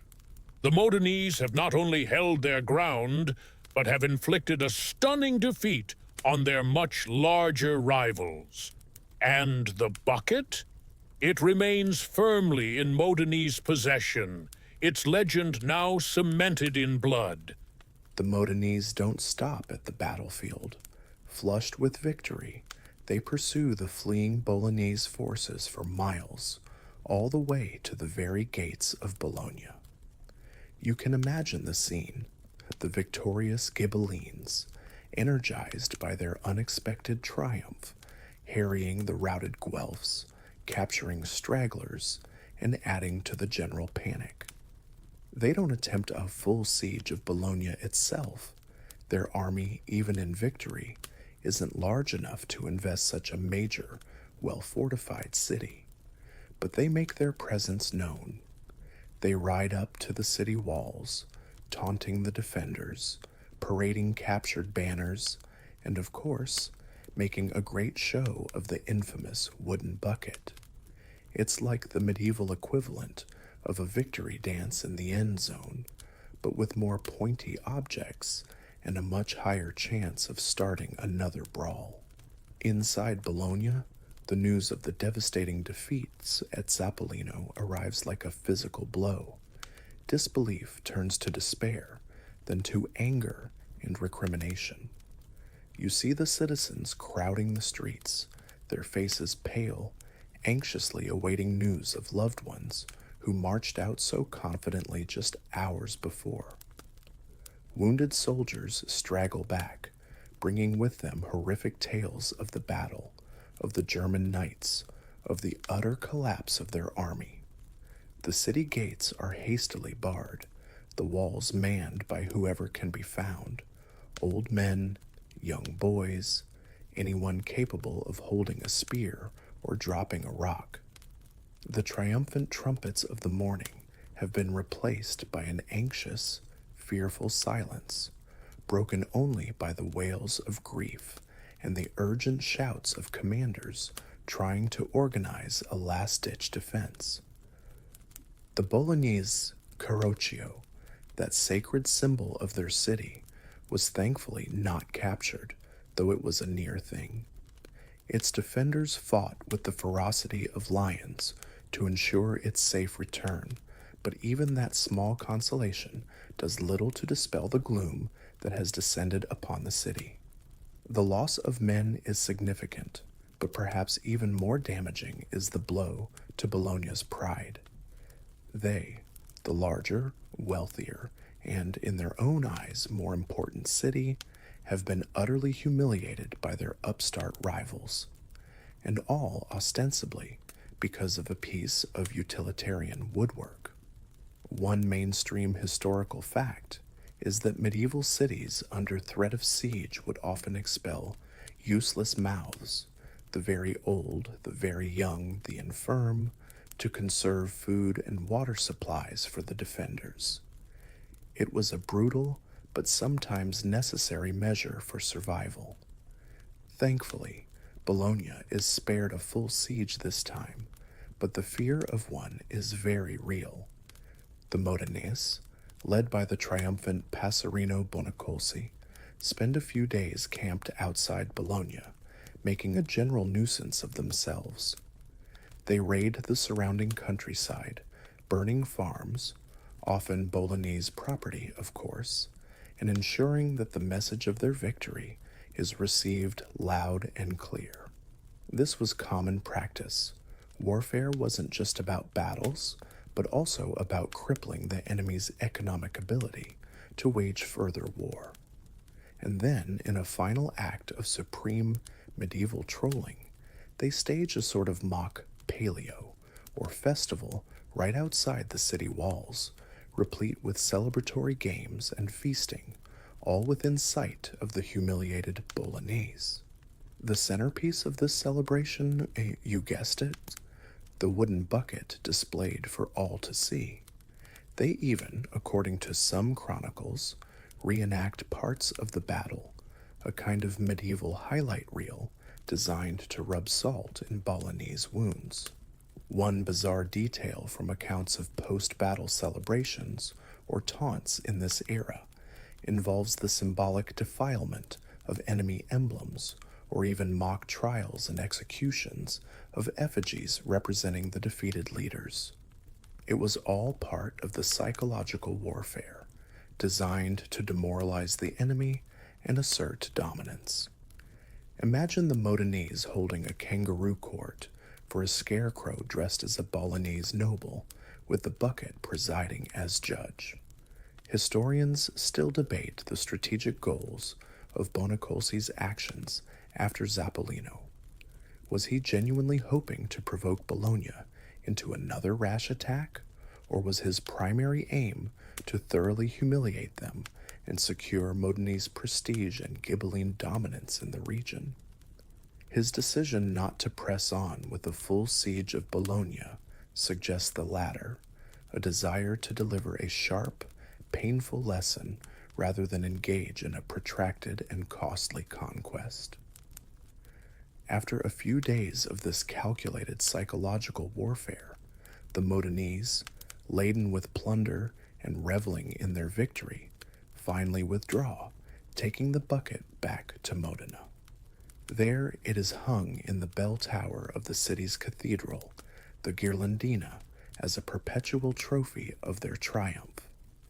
The immediate war, the one sparked by the bucket's theft, is effectively over.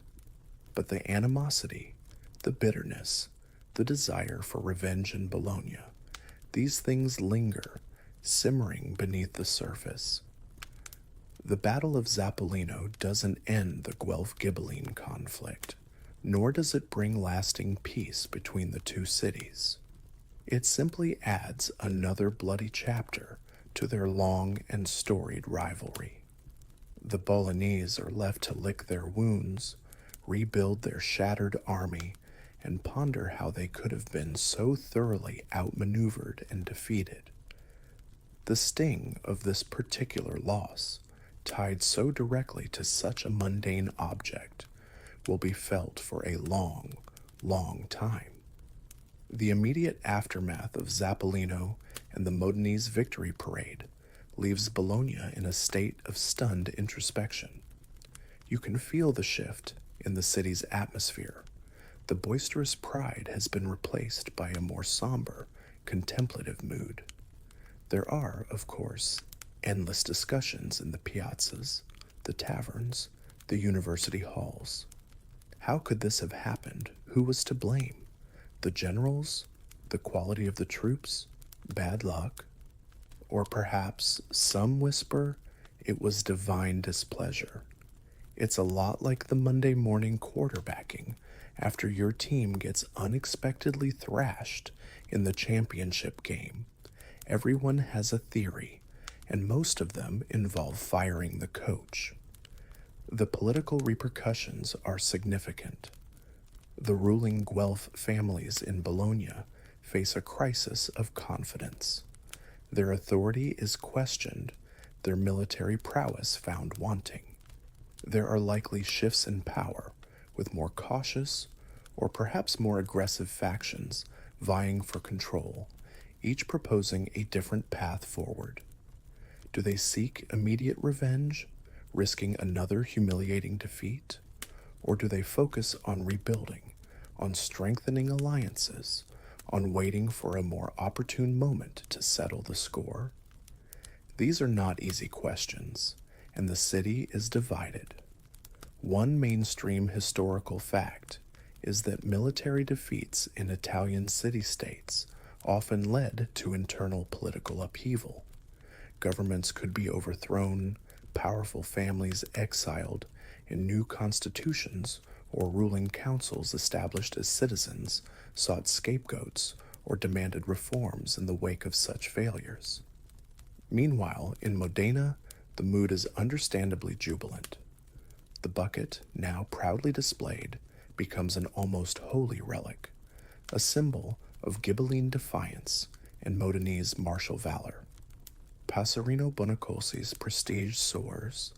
He's the man who bested the mighty Bologna, the David who slew Goliath, if Goliath had been particularly obsessed with a piece of cleaning equipment.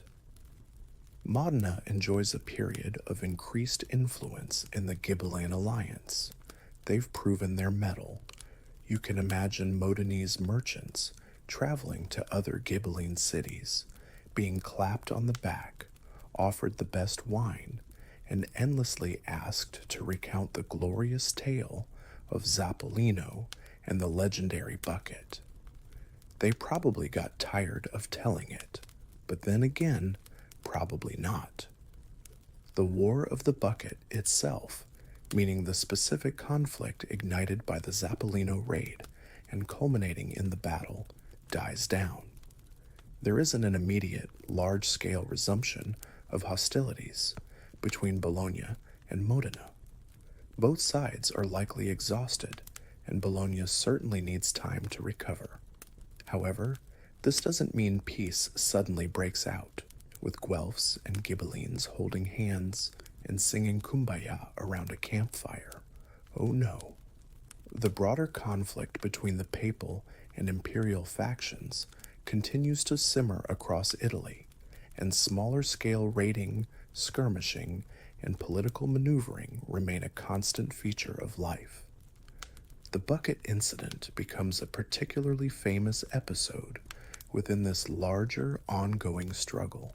One rather bizarre detail that emerges in the telling and retelling of the Zappolino story is how the bucket itself starts to take on almost mythic qualities. It's no longer just a bucket, it's the bucket. Songs might be composed about it, poems written. Children might play games of capture the bucket. Its fame far outstrips its intrinsic value, a testament to the power of symbolism and a good story. It's the medieval equivalent of a viral meme, but one that led to actual bloodshed.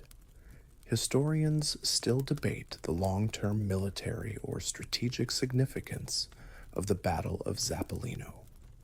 While a clear tactical victory for Modena, did it fundamentally alter the balance of power in Emilia-Romagna for decades to come? Or was it more of a spectacular, but ultimately temporary setback for Bologna, which remained a major regional power? The answer probably lies somewhere in between. It was a significant blow, but not a knockout punch. Years pass. The memory of Zappolino fades from a fresh wound to a dull ache in Bologna, and from a source of giddy triumph to proud historical anecdote in Modena. Other conflicts erupt, other alliances shift.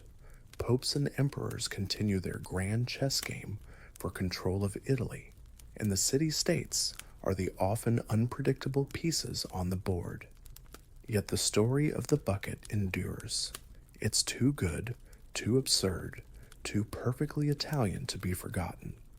It serves as a potent reminder of how easily pride and rivalry could escalate into violence, and how even the most mundane of objects could become a catalyst for war when honor was on the line.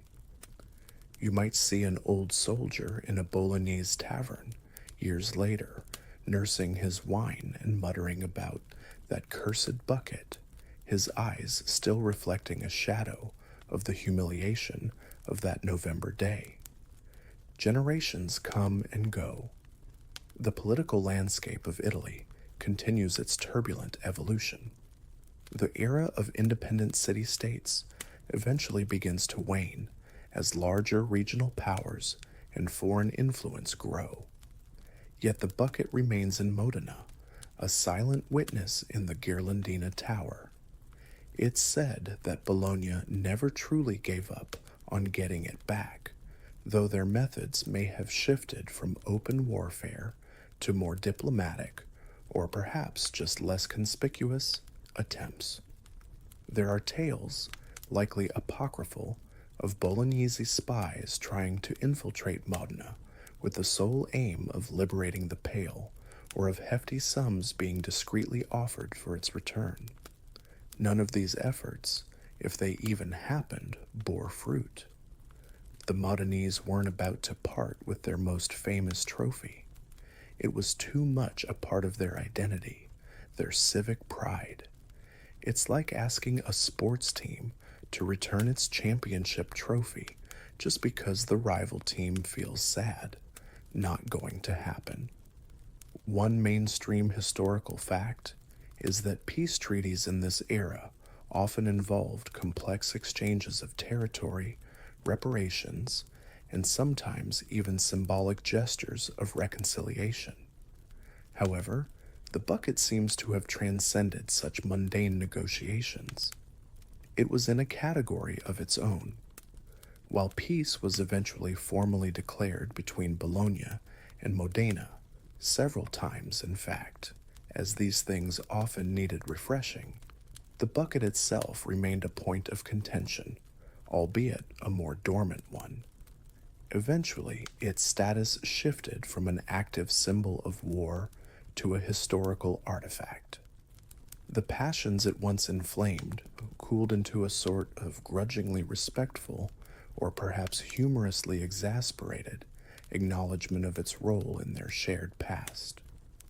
A particularly quirky detail you might stumble upon is that, over the centuries, other less significant thefts or disputes between Italian towns sometimes got jokingly referred to as another war of the bucket, showing how deeply ingrained this specific story became in the popular imagination.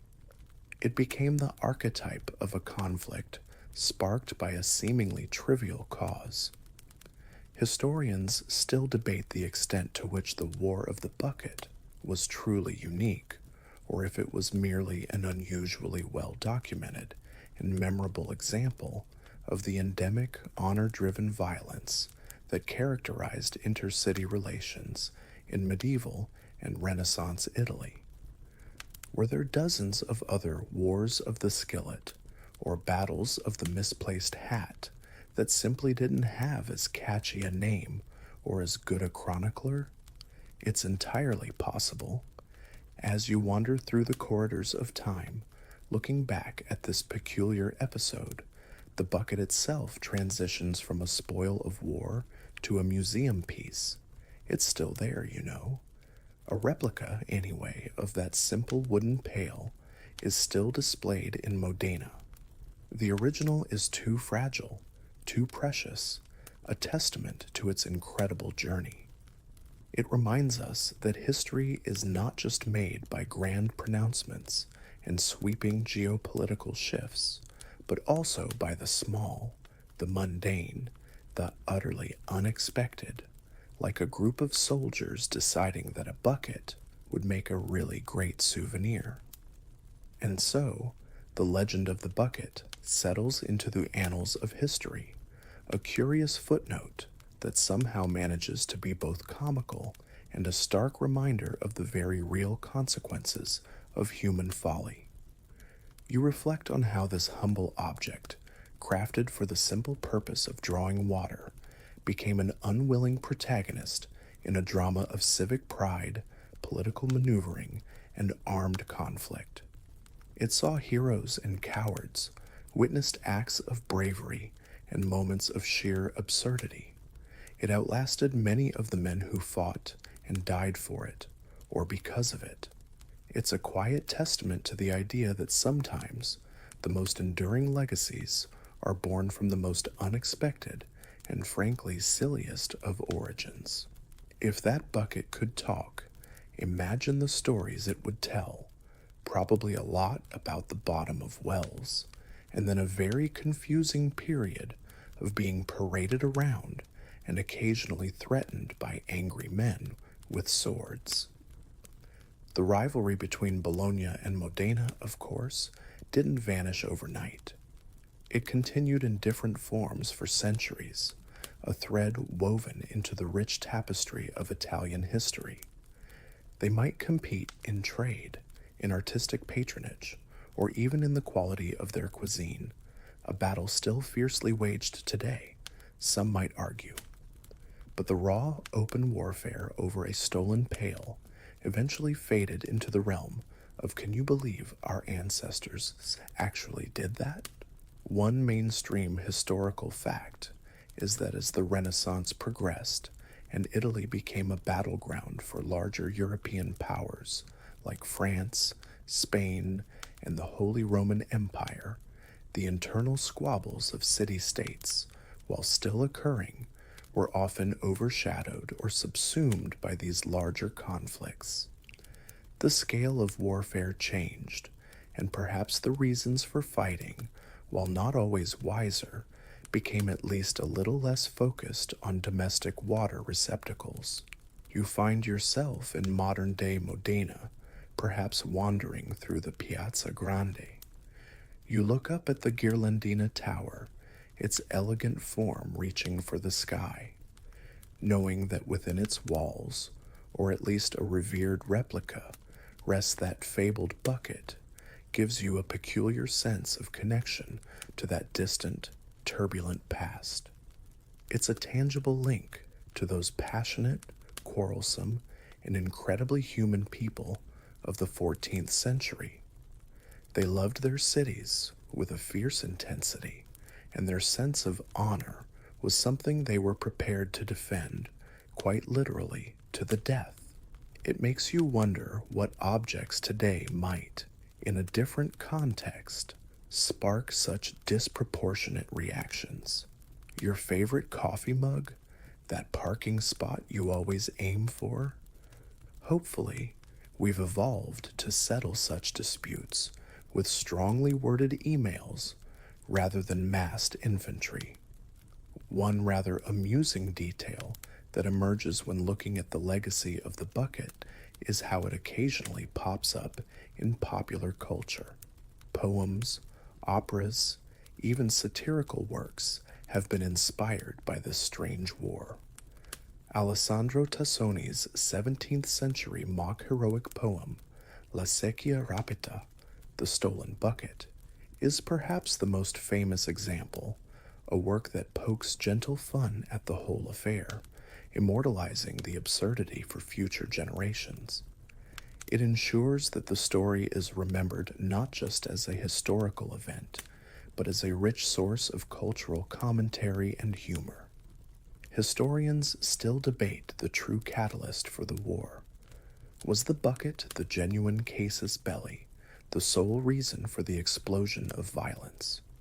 Or was it merely the spark that ignited a powder keg of pre-existing tensions, economic rivalries, Guelph Ghibelline hatred, territorial disputes, and a long history of mutual antagonism? Most scholars lean towards the latter, seeing the bucket as a convenient and highly symbolic pretext for a conflict that was likely inevitable in some form. It was the perfect, easily understandable symbol to rally support and demonize the enemy. As you stand there, metaphorically speaking, in the shadow of the Ghirlandina, the echoes of 1325 grow fainter. The dust of the Zappolino battlefield has long since settled, absorbed back into the peaceful Emilia-Romagna countryside. The shouts of soldiers and the clang of steel have been replaced by the murmur of tourists and the distant chime of church bells. Yet the story of the bucket whispers on, a reminder that history is often stranger and more human than we can imagine. It's a tale of pride, of folly, of the extraordinary passions that can be ignited by the most ordinary of things. And as you let this peculiar piece of the past drift gently into the background of your thoughts, you might find a new appreciation for the peaceful, bucket dispute free reality of your own evening. Let the image of that ancient, storied bucket slowly fade from your mind's eye. Picture it resting now quietly, a relic of a time long past, its adventures over. Feel the echoes of that distant conflict recede, like ripples on a pond smoothing out into perfect stillness. The tension of battle, the fervor of the crowds, the anxieties of the citizens. Let them all dissolve into the quiet of your own peaceful space.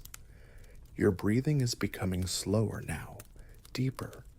Each breath out carries away any lingering thoughts of armored knights or medieval squabbles. Each breath in brings a sense of calm, a gentle wave washing over you. Imagine the Italian countryside, not as a battlefield, but as it is now, serene, bathed in soft moonlight, vineyards sleeping under a canopy of stars. The air is cool and still. There are no trumpets here, no drums of war, only the gentle rustle of leaves in an olive grove, perhaps the distant soft hoot of an owl. Allow your muscles to relax completely. Feel the support beneath you, holding you, letting you sink deeper and deeper into comfort. Any tightness in your shoulders, your jaw, your brow, just let it go. Let it melt away like morning mist under a gentle sun. The stories of the past are just that, stories. They have played their part, and now it is time for rest. Your mind is quiet, your body is heavy and at ease. You are drifting peacefully, comfortably towards a deep and restorative sleep. There is nothing to do now, nothing to think about, except the gentle rhythm of your own quiet breath. In and out, in and out. Good night.